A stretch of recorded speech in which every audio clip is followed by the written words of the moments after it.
বিয়ের আগে সামান্য এই কটা ইনগ্রিডিয়েন্টস দিয়ে যদি তোমরা ফেসে রোজ স্ক্রাব করতে পারো তাহলে কিন্তু তোমরা একটা ইনস্ট্যান্ট গ্লো বাড়িতে বসেই পেয়ে যেতে পারো।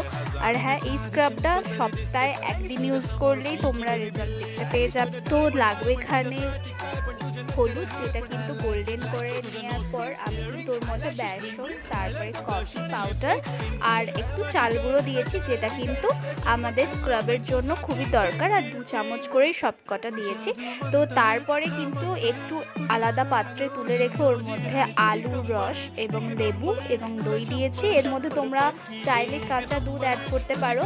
তো এইভাবেই তোমরা স্কিনে অ্যাপ্লাই করতে পারো, তাহলেই দেখবে তোমাদের স্কিনের মধ্যে একটা ইনস্ট্যান্ট গ্লো চলে এসেছে। তো আমি তো এটা ইউজ করে খুবই ভালো লেগেছে আমার। তো তোমরাও দেখে বলো কেমন লাগছে। তো দেখা হচ্ছে নেক্সট কোনো একটা ভিডিওতে, ততক্ষণের জন্য বাই।